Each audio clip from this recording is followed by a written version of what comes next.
ఇక చంటి స్నానానికి అందరి కోసం వేడి నీళ్ళు, చున్నిపిండి, నూనె అన్నీ సిద్ధం చేసి పెడుతూ ఉంటాడు. హడావిడి చేస్తూ ఉంటాడు. "బసవా నీళ్ళు కాగినాయా?" అని చెప్పేసి అడుగుతూ ఉంటాడు. "చంటి ఇదిగో నేను తెస్తున్నాను" అని సింధూర బకెట్ తీసుకొచ్చి అక్కడ పెట్టి వేడి నీళ్ళు రెడీ అని చెప్పగానే చంటి అనుకోకుండా అందులో వేలు పెడతాడు. "అబ్బా కాలింది అమ్మాయి గారు అదేంటి చెప్పకుండా పెట్టారు?" "అమ్మాయి గారు చెప్పారా నువ్వే మైండ్ ఎక్కడో పెట్టావు" అని చక్రం తిడుతూ ఉంటారు. "చంటి కాలిందా బాగా" అని చెప్పేసి ఇక సింధూర వచ్చి ఊతుంటుంది. "అదేంటి సంది చూసుకోవాలి కదా" అని చెప్పేసి సింధూర చాలా బాధపడుతూ అలా చంటి చేయి పట్టుకొని వేళ్ళు నుములుతూ ఊదుతూ ఉంటుంది. అది చూసిన చంటి ప్రేమగా సింధూర కళ్ళలో కళ్ళు పెట్టి చూస్తూ ఉంటాడు. ఇక ఈలోపే ఆ పక్కన వాళ్ళు రావడంతో సింధూర చంటి చూసుకోవాలి కదా అని చెప్పేసి అలా వాళ్ళు రావడంతో చెయ్యి అయితే వదిలేస్తాడు. "వీడికి ఆత్రమమ్మా తొందర ఎక్కువ వినడు, నువ్వు చెప్పినా కూడా వినిపించుకోలేదు వాడు" అని చెప్పేసి చక్రం చెప్తూ అక్కడి నుంచి వెళ్ళిపోతూ ఉంటాడు. ఇంక ఈలోపే వాళ్ళు రావడంతో సింధూర సైడ్ అయి నిలబడుతూ ఉంటుంది. "రండి రండి అయ్యగారు అన్నీ సిద్ధమయ్యాయి" అని చెప్తూ ఉండగానే అందరూ వచ్చి అలా కుర్చీలో కూర్చుంటారు. "ఈరోజు నా భార్య నాకు తలంటాల్సిందే చెంచలమ్మ నువ్వే" అని చెప్పేసి అడుగుతూ ఉంటాడు కేశవ. "నా భర్తకు నేను తలంటడానికి ఏముంది, తప్పకుండా అంటుతాను" అని చెప్పేసి చెంచలమ్మ అయితే చెప్తూ ఉంటుంది. ఇక ఆడవాళ్ళందరూ అక్కడికి వస్తారు. రేణుక, భవతి, చాముండి అందరూ అక్కడికి వస్తాడు. "రవిబాబు నువ్వు కూడా వెళ్ళి కూర్చో" అని చెప్పగానే ఇంక రవిబాబు అయితే సింధూరే తలంటుద్దని సిగ్గుపడుతూ ఉంటాడు. చాముండి కూడా అక్కడికి వస్తూ ఉంటుంది. అలా ఇక చెంచలమ్మ, రేణుక, భవతి అందరూ కలిసి ఎవరి భర్తలకు వాళ్ళు తలంటుతూ ఉంటాడు. రవిబాబుకు మాత్రం చంటి వెళ్ళి తలంటుతూ ఉంటాడు. "అరే చంటి ఈ సంతోష టైంలో నువ్వు ఒక పాట పాడాలి చంటి" అని చెప్పేసి కేశవ్ అంటాడు. "ఓ అలాగే అయ్యగారు పాటకేం భాగ్యం, పాడతాను తప్పకుండా పాడతాను" అని చెప్పేసి ఇక చంటి అయితే సంతోషంగా అందరూ తల అద్దుతూ ఉంటారు. నూనె పెట్టి మర్దన చేస్తూ అలా చేస్తూ ఉండగానే చంటి సినిమాలో పాట పాడుతూ ఉంటాడు. "తైలం పట్టి తాళం పట్టి" అనే పాట పాడుతూ ఉంటాడు. అలా అందరూ మర్దన చేస్తూ ఉంటారు. భవతిని "బుర్ర బద్దలవుతుంది నిమ్మలంగా పెట్టు" అనగానే నాకు ఇలాగే వచ్చు" అని చెప్పేసి భవతి అంటూ ఉంటుంది. అక్కడ ఫన్నీగా కామెడీ అయితే జరుగుతూ ఉంటుంది. "అరే చంటి నా తలకాయరా" అని చెప్పగానే "సారీ అయ్యగారు ఏదో బిందె అనుకున్నాను" అని చెప్పేసి చంటి జోక్ చేస్తూ ఉంటాడు. అలా రవిబాబు ఇక అందరూ సంతోషంగా చాలా సంతోషంగా అయితే అక్కడ తలాంటి మర్దన చేస్తూ ఉంటారు. చంటి అందరికీ సంతోషంగా అక్కడ ఆడుతూ పాడుతూ సంతోషం చేస్తూ ఉంటాడు. ఇక సింధూర్ అయితే చంటికి ఎప్పుడెప్పుడు చేయాలా అని ఆలోచిస్తూ ఉంటుంది. ఇక అందరు స్నానాలు చేసి ఇంట్లోకి వెళ్ళాక సింధూర వెళ్ళి "బాబాయ్ చంటికి స్నానం చేయించాలి, ఎలాగైనా ఏర్పాటు చేయించు బాబాయ్" అని చెప్పగానే సరే నువ్వు వెళ్ళు నేను చేస్తానమ్మా" అని చెప్పేసి అనగానే సింధూర "ఎవరికి తెలియకుండా చేయాలి బాబాయ్" అనగానే "సరే అమ్మా నేను చూసుకుంటాను కదా, నువ్వు వెళ్ళి అక్కడ నిలబడు, నేను ఎలాగైనా చంటిని ఒప్పించి తీసుకొని వస్తాను" అని చెప్పేసి చక్రం అయితే సింధూరకు మాట ఇస్తాడు.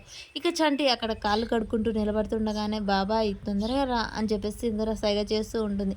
"ఆగాగమ్మా నేను వెళ్తున్నాను కదా వస్తాను" అని చెప్పేసి ఇక చక్రం అయితే చెప్తూ ఉంటాడు. అక్కడి నుంచి వెళ్ళగానే "అరే చంటి ఏం చేస్తున్నావు" అని చెప్పేసి అడుగుతూ ఉంటాడు.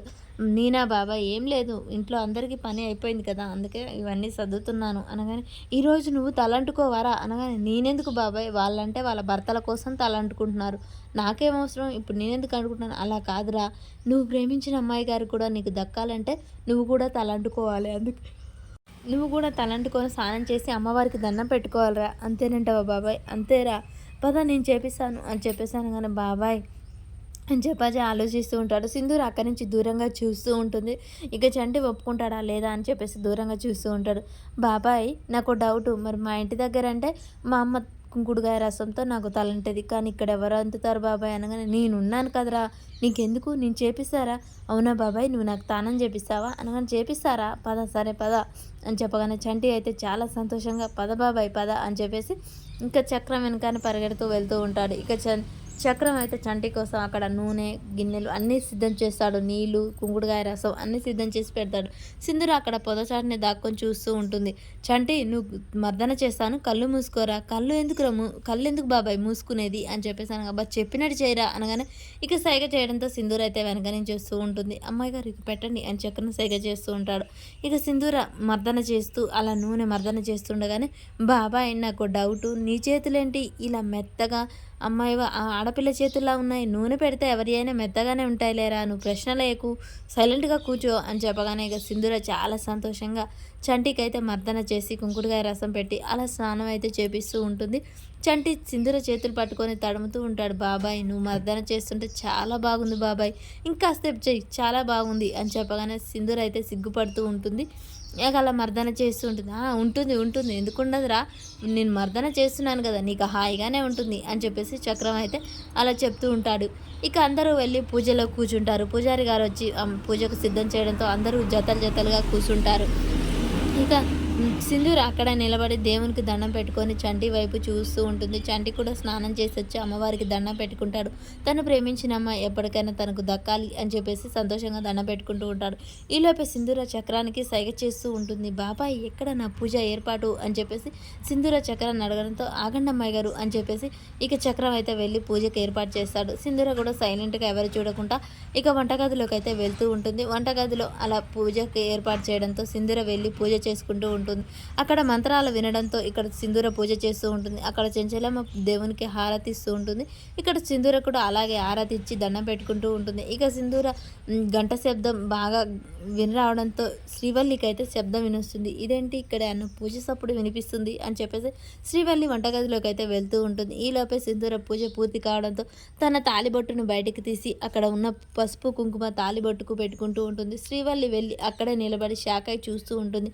అలాగే చంటి అటువైపుగా చూస్తాడు. సింధూర మెడలో ఉన్న తాళిని చూస్తాడు.